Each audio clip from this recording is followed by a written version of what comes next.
जो वीज़ा के पुराने तरीके थे जीटी वाले, उनसे रूल्स चेंज हो गए हैं। अभी जो जीएस है वो एक ऐसा प्रोसेस है जो कि बहुत सारे काउंसलर्स को नहीं पता है कि इसका प्रोसेस क्या है, किस तरीके से इसके आंसर्स देने हैं, किस तरीके से इस पूरे प्रोसेस को एग्जीक्यूट करना है, और वहीं पर ही सबसे ज़्यादा रिजेक्शन की प्रोबेबिलिटी है।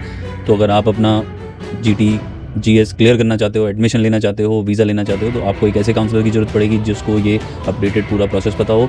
And we have got those kind of counsellors who can help you with the entire process.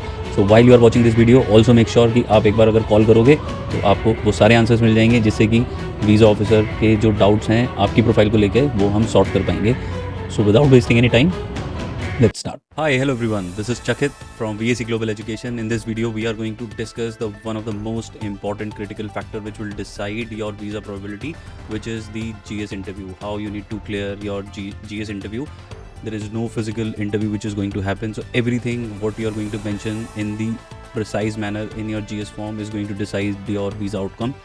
So watch this video till the end so that you would know exactly what to write, how to write, and what all questions are there in the GS. We are going to explain them one by one because these are the deciding factors which is going to determine your visa outcome. So watch this video till the end so that you get the complete information. Also, if you have not subscribed to this channel yet, then do subscribe. Also follow us on the Instagram so that you can learn about the visa process in short period of time. So let's start with the type of questions which you are going to face in your GS interview and what all you can write in your GS form so that you would be able to crack your visa thing. तो यहाँ पर 4 main type के question होते हैं। पहला question है कि give details of the applicant current circumstances including family ties, community, employment and economic circumstances. So basically जो क्वेश्चन में लिखा है उसी के हिसाब से आपको आंसर देना है। पहले आपको स्टार्ट करना है अपनी फैमिली बैकग्राउंड से लेकर कि फैमिली बैकग्राउंड क्या है, क्या आपके पेरेंट्स कहाँ से बिलोंग करते हैं, क्या उनके सोर्स ऑफ इनकम है, क्या उन्होंने आपको ऐसा मोटिवेट किया, ऐसा क्या आपने लाइफ में फील किया जिससे कि आपको ये कोर्स करने के लिए मोटिवेशन मिला। पहली चीज़। दूसरी है आपकी कम्युनिटी सर्कमस्टेंसेस कि आपके आसपास ऐसी आपने कौन सी चीज़ें देखी हैं जिसने आपको मोटिवेट किया ये प्रोग्राम करने के लिए, and how you are going to bring change in your family और सोसाइटी इन लार्ज। फिर आता है आपके फाइनेंशियल्स कि आपके जो फाइनेंशियल्स हैं वो कहाँ से रेंज हो रहे हैं, आपको उसका पूरा ब्यौरा देना है in INR as well as in AUD, because यही वो मिस्टेक हैं जो मोस्ट ऑफ द बच्चे करते हैं कि वो पूरे फाइनेंशियल्स को एक्सप्लेन नहीं कर पाते हैं, ना ही उसका सोर्स और ना ही आपके पास कितना अमाउंट है। जब तक आप ये नहीं करोगे वीज़ा ऑफिसर को ये नहीं पता लगेगा कि आपके जो फंड्स हैं वो कहाँ से आ रहे हैं, कितने हैं, और INR से AUD का उसका जो कन्वर्जन है वो कितना है।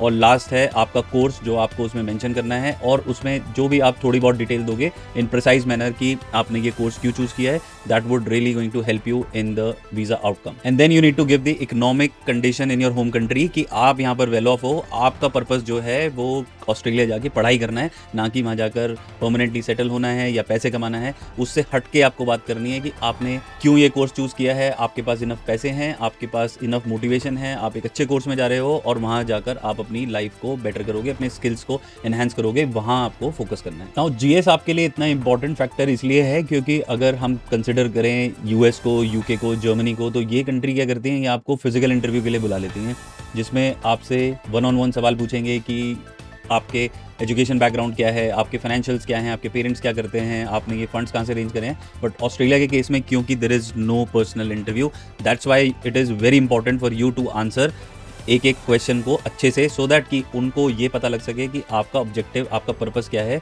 ये कोर्स करने का। नाउ अगर कोई भी डाउटफुल केस होगा इमिग्रेशन की तरफ से कि उनको आपके पूरे फाइल में कुछ भी एक ऐसी चीज़ मिलेगी जिस पर उनको डाउट होगा, तो they might ask you for a virtual interview. तो आपको प्रिपेयर होना बहुत ज़रूरी है, और आपकी प्रिपरेशन में एक जो सबसे बड़ा रोल प्ले करता है वो है आपका काउंसलर। तो जो भी काउंसलर आपकी हेल्प कर रहा है, मेक श्योर कि उनको पूरा प्रोसेस अच्छे से पता हो। अगर उनको प्रोसेस अच्छे से नहीं पता होगा तो that can lead you to visa rejection. तो you need to choose a visa counsellor very very carefully. Next question is very very important. So the question goes, explain why the applicant wishes to study this course in Australia with this particular education provider, including their understanding of the requirements of the intended course and studying and living in Australia. So this answer become very very crucial because here you need to give a relation between why you want to do this particular course, कैसे जिस particular field में आप जा रहे हो, इस particular field की जो इंडस्ट्री है वो ग्रो हो रही है। For example what you can give in this question, the answer what you can give in this question is कि आप फॉर एग्जाम्पल आप जा रहे हो एक मार्केटिंग फील्ड में, तो लास्ट ईयर जो इंडस्ट्री में मार्केटिंग बजट था वो एक्स अमाउंट था, वो अगले 3 साल जब आप ये बैचलर्स का कोर्स करोगे या फिर 2 साल जो आप अपने मास्टर्स का कोर्स करोगे, उस टाइम पर ये जो मार्केटिंग की जो इंडस्ट्री है वो कितना ग्रो कर जाएगी, how this course is going to help you get a job which will help you have a better career. Also इस पर्टिकुलर जो यूनिवर्सिटी है जिसमें आप जा रहे हो, इसका सब्जेक्ट वाइज क्या रोल है, जिससे कि आपके स्किल्स में ऐसा एनहेंसमेंट होगा कि आप एक बेटर प्रोफेशनल बन पाओगे। यहाँ पर हमने फोकस करना है इस पर्टिकुलर क्वेश्चन में। इसमें आप यूनिवर्सिटी की रैंकिंग दो, इसमें अपनी रिसर्च बताओ कि आपने रिसर्च में ऐसी कौन कौन सी की फाइंडिंग्स हैं जिसकी वजह से आप इस कोर्स को करने के लिए मोटिवेटेड हुए हो। क्रेडिट पॉइंट्स मेंशन करो, ड्यूरेशन मेंशन करो, लोकेशन मेंशन करो, उसकी प्रीवियस कोई अगर अचीवमेंट्स हैं उस पर्टिकुलर कोर्स की यूनिवर्सिटी की तरफ से, उनकी एलुमनाई का अगर आपके पास कोई एग्जाम्पल है आप वो मेंशन कर सकते हो, और आपका अगर कोई उस पर्टिकुलर फील्ड से रेलेवेंट एक्सपीरियंस है तो वो भी मेंशन कर सकते हो। And then last you can focus on course aggregation, जो कि आपको हेल्प करेगा ये प्रूव करने में कि आपने जो डिसीजन लिया है वो एक इन्फॉर्म्ड डिसीजन है, not dragged by a India की भेड़चाल की सब लोग ऑस्ट्रेलिया जा रहे हैं तो आप भी जा रहे हो। You need to set yourself apart from the rest of the students who are also going to Australia, और इन सारी चीजों में हम आपकी हेल्प करेंगे इन आंसर्स को डिफाइन करने में। So now let's start with the third question. Now next question in the list has everything to do with proving to the High Commission that why you will come back. The question is, explain how completing the course will benefit the applicant. So the question in itself has the answer that how this course is going to help you. Means कि आपको ये course करने का क्या benefit है। आप यहाँ पर लेट्स सपोज एक बैचलर्स का स्टूडेंट है जिसकी फीस है 15 लाख रुपए साल की, जो कि 3 साल में इन्वेस्ट करेगा 45 लाख। अब वो 45 लाख रुपीज़ अगर आप इन्वेस्ट कर रहे हो तो आपको इससे आउटकम क्या मिलेगा, कैसी आपको जॉब मिलेगी, कैसी उसकी मार्केट है, कौन से उसके स्किल्स हैं, जो आपको इसमें एक्सप्लेन करना है। यहाँ पे मोस्टली बच्चे एक ही मिस्टेक करते हैं कि वो सिर्फ एक सिंपल स्टैंडर्ड आंसर देते हैं कि they will come back to India, जिसको इमिग्रेशन सुन के थक चुका है। यहाँ पर आपको ये आंसर नहीं देना है, आपको आंसर ये देना है कि I will acquire these kind of skills, this will help me get the career progression. For example you will start with an executive की सैलरी एक्स अमाउंट होगी, that would help you go to a manager level जहाँ पर उसकी salary x amount होगी।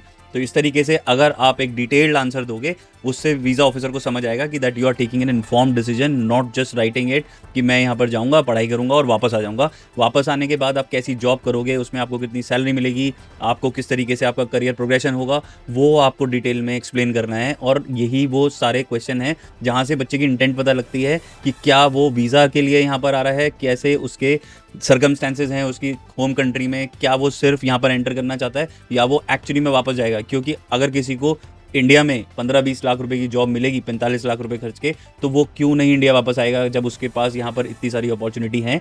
ये आपको explain करना है इस क्वेश्चन में। वीज़ा ऑफिसर को ये विश्वास दिलाना है कि आपका जो पर्पस है वो इंडिया वापस आकर यहाँ पर करियर बनाना है, ना कि ऑस्ट्रेलिया में रह जाना है आपको। सो इस चीज़ को प्रूव करने के लिए आप कुछ ऐसे लिंक्स प्रोवाइड कर सकते हो जो आपकी फील्ड से रेलेवेंट हैं। अगर आप मार्केटिंग से हो तो आप मार्केटिंग की टॉप जॉब्स जो हैं इंडिया में उनके लिंक्स दे सकते हो, नौकरी से दे सकते हो, मॉन्स्टर से दे सकते हो, लिंक्डइन से दे सकते हो। आप ऐसे रिसर्च पेपर के लिंक्स दे सकते हो जिसमें ये प्रूव होता हो कि मार्केट किस तरीके से एक्सपैंड करने वाली है और आप उस मार्केट के रेलेवेंट जॉब्स लेकर इंडिया में अपना करियर बनाकर यहाँ पर वेल सेटल हो सकते हो। तो ये लिंक्स आपके लिए बहुत बहुत हेल्पफुल होंगे। That you need to explain, give details of any other relevant information the applicant would like to include. So basically इस क्वेश्चन में आपको वो आंसर देना है। अगर ऐसा कोई भी पार्ट है जो आपने पूरी इन 3 बाकी क्वेश्चन में मिस आउट कर दिया है, कोई ऐसी एडिशनल इन्फॉर्मेशन है जो आपने रिसर्च में फाइंड आउट की थी, जो आप इसमें इंक्लूड कर सकते हो। आप इसमें अपने फ्यूचर प्लान्स बता सकते हो कि आपने ये बैचलर्स करने के बाद आप मास्टर्स कंसिडर कर रहे हो। मास्टर्स आप ऑस्ट्रेलिया से भी कर सकते हो, आप यूके जा सकते हो, यूएस जा सकते हो, आप अपनी कंट्री में वापस आओगे। ऐसे कुछ भी ऐसे प्रोग्राम जो ये दर्शाते हैं कि आपने जो इन्वेस्टमेंट की है, ये इन्वेस्टमेंट या जो आप इन्वेस्टमेंट करने जा रहे हो, ये इन्वेस्टमेंट एक इन्फॉर्म्ड डिसीजन है। आपका खुद के दिमाग में करियर प्लान आपका फिक्स है कि मुझे एक्स चीज़ें करनी है, वाई टाइम में करनी है, इसमें एक्स अमाउंट खर्च होगा, इससे मुझे ये स्किल्स आएंगे, जो स्किल्स मुझे फ्यूचर में इस तरीके की जॉब्स लेने में हेल्प करेंगे। रिसर्च हो गया दूसरी कंट्री के बारे में, या कुछ भी ऐसी इन्फॉर्मेशन जिससे आपकी प्रोफाइल स्ट्रांग होती है, वो सारी इन्फॉर्मेशन आप इसमें इंक्लूड कर सकते हो। या अगर आपके पास कोई गैप हुआ है, आपके पास कुछ भी आपका ड्रॉबैक है जिसको आप स्ट्रॉन्ग यहाँ पर दर्शाना चाहते हो, वो आप इस लास्ट क्वेश्चन में कवर कर सकते हो। तो ये आपके लिए बेसिकली एक एक्स्ट्रा पेज है जिसमें आप वो ब्यूटीफुल चीज़ें लिख सकते हो, वो मीनिंगफुल चीज़ें लिख सकते हो, जिससे कि वीज़ा ऑफिसर के दिमाग में इंप्रेशन हो जाए कि आप एक्चुअली में जेन्युइन स्टूडेंट हो और वहाँ पर जाके पढ़ना चाहते हो। सो इतने सारे क्वेश्चन को देखकर आपको ये तो पता लग गया होगा कि you would need a professional help, because ये सारे आंसर आपको 150 वर्ड्स के अंडर देने हैं, जो कि बहुत ही कम वर्ड लिमिट है जिसमें कि आप कंफ्यूज हो जाओगे कि क्या मैं इंक्लूड करूं, क्या मैं इंक्लूड ना करूं। ऑल्सो जब ये आप आंसर लिख रहे हो कि ये सिर्फ आपको वीज़ा में क्लियरेंस नहीं देगा, यूनिवर्सिटी इंटरव्यू भी इन्हीं क्वेश्चंस के बेसिस पर होगा। तो you would need a definite professional help, जिससे कि आप क्वेश्चंस के आंसर इस तरीके से दे पाओ कि वीज़ा ऑफिसर भी और एडमिशन ऑफिसर भी आपसे संतुष्ट हो जाए और आपको आपका जो पूरा प्रोसेस है वो एकदम स्मूथली हो जाए। तो अगर इस पूरे प्रोसेस में अगर आपको किसी भी तरीके की हेल्प चाहिए, आप कमेंट करके हमसे पूछ सकते हो। There is a link given in the description through which you guys can get in touch with us and our counsellors will be more than happy to help you with the entire process of shortlisting the best university. आपकी funding, आपकी GS requirement, आपका interview अगर है तो उसकी preparation, we are going to help you with the entire process. So thank you for watching this video. If you have liked this video, then hit the like button, share it with your friends and family, and subscribe to VSE. We shall see you in our next video. Till then, you guys take care of yourself. Bye bye. जो visa के पुराने तरीके थे GT वाले, उनसे rules change हो गए हैं। अभी जो जीएस है वो एक ऐसा प्रोसेस है जो कि बहुत सारे काउंसलर्स को नहीं पता है कि इसका प्रोसेस क्या है, किस तरीके से इसके आंसर्स देने हैं, किस तरीके से इस पूरे प्रोसेस को एग्जीक्यूट करना है, और वहीं पर ही सबसे ज़्यादा रिजेक्शन की प्रोबेबिलिटी है। तो अगर आप अपना जीटी जीएस क्लियर करना चाहते हो, एडमिशन लेना चाहते हो, वीज़ा लेना चाहते हो, तो आपको एक ऐसे काउंसलर की ज़रूरत पड़ेगी जिसको ये अपडेटेड पूरा प्रोसेस पता हो। And we have got those kind of counsellors who can help you with the entire process. So while you are watching this video, also make sure कि आप एक बार अगर कॉल करोगे तो आपको वो सारे आंसर्स मिल जाएंगे, जिससे कि वीज़ा ऑफिसर के जो डाउट्स हैं आपकी प्रोफाइल को लेके वो हम सॉर्ट कर पाएंगे। So without wasting any time, let's start.